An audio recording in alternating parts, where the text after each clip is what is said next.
জুলাই আন্দোলনে সারা দেশে ইন্টারনেট বন্ধ করে শেখ হাসিনার নির্দেশে এভাবেই গণহত্যা চালায় আইনশৃঙ্খলা বাহিনীর একটা অংশ এবং আওয়ামী লীগের গুন্ডা বাহিনী। আমরা ইন্টারনেট বন্ধ করতে বাধ্য হই। 4G আমরা কিছুটা কমিয়ে 2G-তে নিয়ে আসলাম, কখনো ইন্টারনেট শাটডাউন হয়নি। আর সে সময় ইন্টারনেট বন্ধের মূল হোতা তখনকার আইসিটি প্রতিমন্ত্রী জুনায়েদ আহমেদ পলক এক এক সময় এক এক বক্তব্য দিয়ে এভাবেই তামাশা করেছেন জাতিসংঘে। তার জন্য আমরা ফিজিক্যাল এবং ডিজিটাল ইন্টেলিজেন্স ব্যবস্থা জোরদার করছি। আমরা আশা করছি খুব অল্প সময়ের মধ্যেই পরিস্থিতির উন্নয়ন আমরা ঘটাতে পারব। ইন্টারনেট বন্ধ করে এবং গণহত্যা চালিয়ে পরিস্থিতি নিজেদের পক্ষে নেয়ার আশা করলেও বুকের তাজা রক্ত দিয়ে ঘাতকদের পতন ঘটিয়েছে ছাত্র জনতা। আর হাসিনার পতনের পর গণহত্যার মামলায় গ্রেপ্তার হন সাবেক প্রতিমন্ত্রী জুনায়েদ আহমেদ পলক। গ্রেপ্তারের পর জিজ্ঞাসাবাদে পলক স্বীকার করেন গণহত্যা ধামাচাপা দিতেই বন্ধ করা হয় ইন্টারনেট। প্রধানমন্ত্রীর কাছ থেকে নির্দেশনা আসার পরে তথ্য প্রতিমন্ত্রী নির্দেশ দিয়ে আইআইজি ইন্টারন্যাশনাল ইন্টারনেট গেটওয়ে, এই গেটওয়েদের একটা হোয়াটসঅ্যাপ গ্রুপ খোলা হয়। সেই গ্রুপে সরাসরি নির্দেশ দেওয়া হয় ইমিডিয়েটলি ইন্টারনেট শাটডাউন করো। এর আগে দায়িত্ব গ্রহণের প্রথম দিনই যারা ইন্টারনেট বন্ধ করেছিল তাদের বিরুদ্ধে ব্যবস্থা নেয়ার ঘোষণা দিয়েছিলেন অন্তর্বর্তী সরকারের সাবেক আইসিটি উপদেষ্টা নাহিদ ইসলাম। গত আন্দোলনে যে ডিজিটাল ক্র্যাকডাউন আমরা বলেছি ইন্টারনেট বন্ধ করে, তার তদন্তের জন্য আজকে আমি ব্যবস্থা নেব যে কেন এই ঘটনাটি ঘটেছিল এবং কারা সেটার সাথে। তবে হাসিনার পতনের 8 মাস পরও এখনও কার্যকর ব্যবস্থা নেওয়া হয়নি ইন্টারনেট বন্ধের সঙ্গে জড়িত কর্মকর্তাদের বিরুদ্ধে, বরং দায়ী সরকারি কর্মকর্তাদের পুনর্বাসন করা হচ্ছে বিভিন্নভাবে। ইন্টারনেট ক্র্যাকডাউনের সঙ্গে জড়িত বেসরকারি প্রতিষ্ঠানগুলোর বিরুদ্ধেও কোনো কার্যকর পদক্ষেপ নেওয়া হয়নি এখন পর্যন্ত। এমনকি তদন্তেও প্রকাশ করা হয়নি জড়িত কর্মকর্তাদের পরিচয়। ইন্টারনেট বন্ধের মাধ্যমে জুলাই গণহত্যার নেপথ্যে ছিলেন যারা, তাদের পরিচয় জানাবো। তবে তার আগে জানা যাক ইন্টারনেট শাটডাউন কার্যকর করা হয় কিভাবে। গ্রাহকদের হাতে ইন্টারনেট পৌঁছাতে পাড়ি দিতে হয় কয়েকটি ধাপ। এই প্রক্রিয়ার শুরুতেই রয়েছে সাবমেরিন কেবল এবং ইন্টারন্যাশনাল টেরেস্ট্রিয়াল কেবল, যাদের মাধ্যমে দেশের বাইরের সঙ্গে ডেটা আদান প্রদান সংযোগ স্থাপন করা হয়। সাবমেরিন কেবল অপারেটর বিএসসিপিএলসি এবং আইসিটি অপারেটর সামিট সহ মোট 6টি প্রতিষ্ঠান থেকে আইআইজিগুলো ব্যান্ডউইথ কিনে থাকে। বর্তমানে দেশে 36টি আইআইজি বা ইন্টারন্যাশনাল ইন্টারনেট গেটওয়ে লাইসেন্সধারী প্রতিষ্ঠান রয়েছে, যারা এই ব্যান্ডউইথ সরবরাহ করে আইএসপি বা ইন্টারনেট সার্ভিস প্রোভাইডারগুলোকে। আর এসব আইএসপির মাধ্যমেই ইন্টারনেট পৌঁছায় গ্রাহকদের কাছে। আর এই পুরো কাঠামো সাবমেরিন কেবল থেকে শুরু করে আইআইজি এবং আইএসপি, এই 3 ধাপের যে কোনো একটি থেকে ইন্টারনেট সংযোগ বন্ধ করে দেয়া সম্ভব। এখন প্রশ্ন হলো, ইন্টারনেট বন্ধের সবচেয়ে কার্যকর পদ্ধতি কোনটি? ইন্টারনেট বন্ধে শতভাগ নিশ্চিত হতে চাইলে তা করতে হবে একেবারে গোড়া থেকেই, অর্থাৎ সাবমেরিন কেবল অপারেটর বা আইটিসি লাইসেন্সধারী প্রতিষ্ঠানগুলোর সংযোগ বন্ধ করে দিতে হবে। এই 2 স্তরে সংযোগ বন্ধ করলেই কার্যত ইন্টারনেট থেকে বিচ্ছিন্ন হয়ে পড়বে পুরো দেশ। আর ইন্টারনেট বন্ধের সবচেয়ে সহজ এবং দ্রুততম পদ্ধতি এটি। হাসিনার নির্দেশে এবং পলকের নেতৃত্বে গণহত্যা চালাতে যা প্রয়োগ করা হয়েছিল জুলাই আন্দোলনে। 24-এর 18 জুলাই যখন আন্দোলনের উত্তেজনা ছড়িয়ে পড়ে সারা দেশে, তখন তৎকালীন প্রতিমন্ত্রী জুনায়েদ আহমেদ পলকের নির্দেশে বিএসসিপিপিএলসি এবং আইসিটি অপারেটরদের মাধ্যমে বন্ধ করে দেয়া হয় দেশের ইন্টারনেট সংযোগ। আর এই সিদ্ধান্ত বাস্তবায়নের জন্য মাঠে নামেন শীর্ষ পর্যায়ের কর্মকর্তারা, যারা ছিলেন পলকের একান্ত আস্থাভাজন এবং এই খাতে এসব কর্মকর্তারা নিয়োগ পেয়েছিলেন তার প্রত্যক্ষ হস্তক্ষেপে। আন্দোলন দমাতে পারলে পুরস্কারের আশায় অতি উৎসাহী হয়ে সাধারণ মানুষের বিরুদ্ধে যান সংশ্লিষ্ট কর্মকর্তারা। ফ্যাসিস্ট সরকারের সুবিধা ভোগ করে এবং বিভিন্ন লুটপাটে অংশ নিয়ে তাদের অন্যায় আদেশের বিরোধিতা করার ন্যূনতম নৈতিক শক্তি ছিল না ওইসব কর্মকর্তাদের। বিভিন্ন সময় 36টি আইআইজি প্রতিষ্ঠানের মাধ্যমে গুগল, মেটা, টুইটার, হোয়াটসঅ্যাপ, টেলিগ্রামের মতো প্ল্যাটফর্মগুলোর সেবা নিয়ন্ত্রণ করা হয়েছে। আর সম্পূর্ণ ইন্টারনেট শাটডাউন কার্যকর করা হয় মূলত বিএসসিপিএলসি, সামিট এবং ফাইবার অ্যাট হোম সহ আইসিটি অপারেটরদের মাধ্যমেই।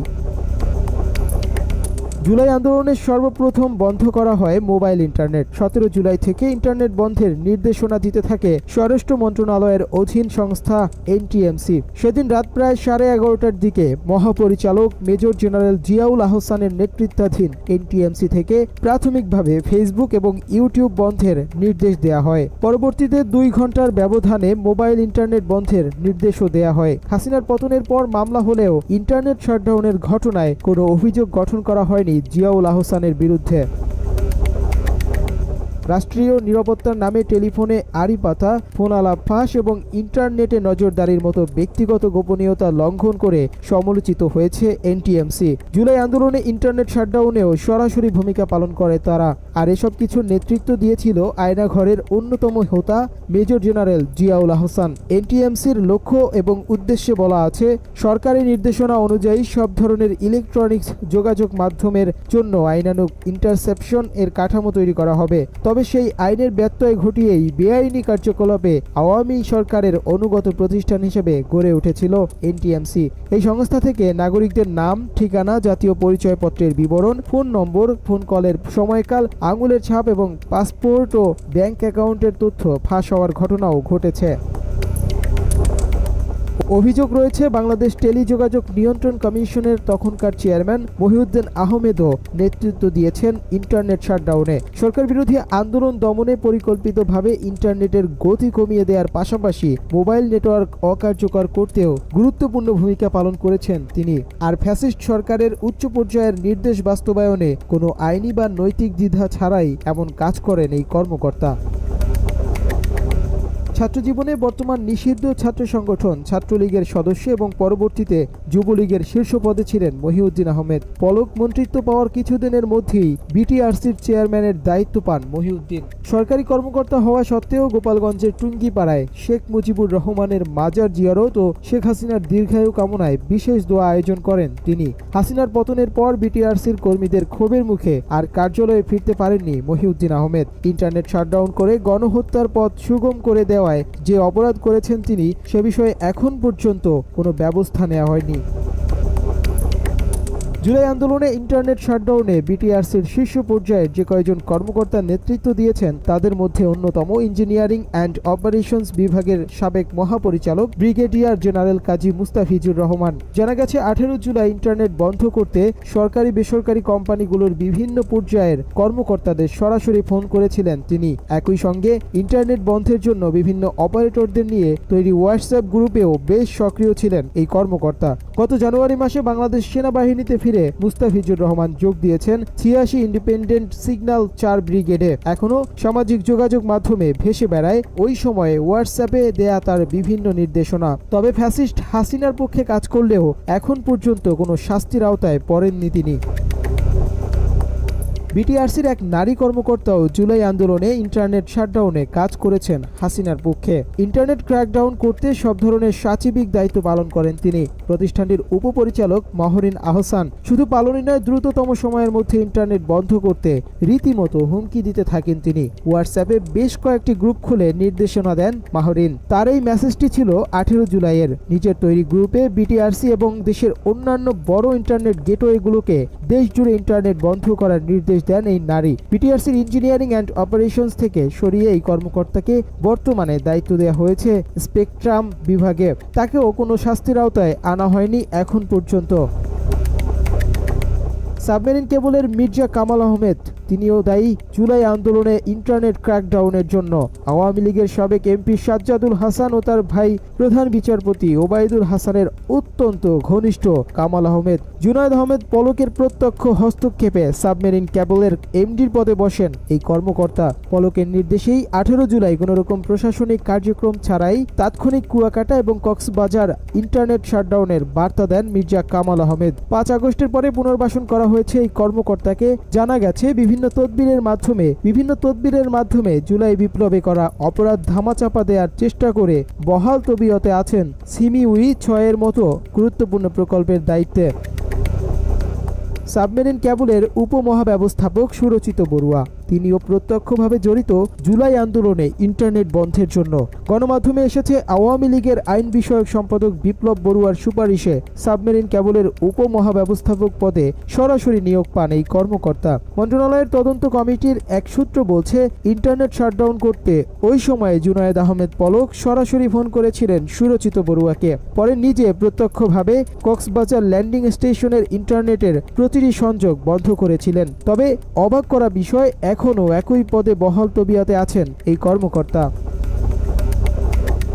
সাবমেরিন কেবলের উপমহাব্যবস্থাপক তরিকুল ইসলাম একইভাবে দায়ী ইন্টারনেট ক্র্যাকডাউনের জন্য। কুয়াকাটা ল্যান্ডিং স্টেশনকে আওয়ামী লীগের দলীয় কার্যালয়ে রূপান্তর করার অভিযোগ রয়েছে তার বিরুদ্ধে। বিভিন্ন দিবসে অতি উৎসাহী হয়ে মুজিব কোড পরে উদযাপন করতেন এই কর্মকর্তা। পলকের আস্থাভাজন এই কর্মকর্তার নির্দেশে কুয়াকাটা থেকে বন্ধ করা হয় ইন্টারনেট। দেশের ইন্টারনেট ব্যান্ডউইথের একটি বড় অংশ সরবরাহ করা হতো কুয়াকাটা ল্যান্ডিং স্টেশন থেকে। এখনও দৃশ্যত কোনো পদক্ষেপ নেওয়া হয়নি এই কর্মকর্তার বিরুদ্ধে। ব্যক্তিগতভাবে সব কর্মকর্তা ছাড়াও সামিট গ্রুপ ও ফাইবার অ্যাট হোম সহ 6টি আইসিটি প্রতিষ্ঠান জুলাই আন্দোলনে ইন্টারনেট ক্র্যাকডাউনের জন্য দায়ী। বাংলাদেশের সঙ্গে বহির্বিশ্বের যে ইন্টারনেট সংযোগ তার বড় একটি অংশ নিয়ন্ত্রণ করে সামিট গ্রুপ সহ বাকি 5টি প্রতিষ্ঠান। তবে আইসিটিগুলোর মধ্যে সিংহভাগ ইন্টারনেটই সরবরাহ করে সামিট গ্রুপ ও ফাইবার অ্যাট হোম। সংশ্লিষ্টদের কাছে সামিট গ্রুপ বাংলাদেশের অনলাইন মাফিয়া হিসেবে পরিচিত। টেলিকম সেক্টরে এখনও তাদের একচ্ছত্র আধিপত্য রয়েছে। জুলাই আন্দোলনে ইন্টারনেট বন্ধের অন্যতম সহযোগী সামিট গ্রুপের একচেটিয়া প্রভাব কমানোর জন্য কোনো কার্যকর পদক্ষেপ এখনও গ্রহণ করেনি বিটিআরসি। এছাড়া অভিযোগ রয়েছে, সব ধরনের লাইসেন্স প্রদান করে এই দেশের ইন্টারনেট খাতকে জিম্মি করে রাখা হয়েছে সামিট গ্রুপের কাছে।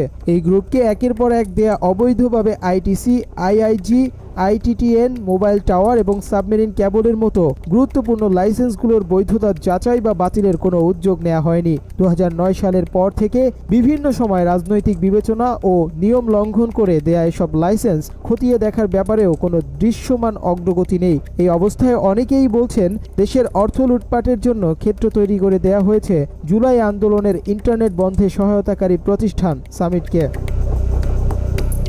জুলাই আন্দোলনে ইন্টারনেট শাটডাউন ছিল পূর্ব পরিকল্পিত একটি হাতিয়ার, যার মাধ্যমে চালানো হয় গুম, খুন ও গণহত্যা। ইন্টারনেট বিচ্ছিন্ন করে পুরো জাতিকে রাখা হয় অন্ধকারে, যেন কেউ জানতে না পারে কোথায় কি ঘটছে।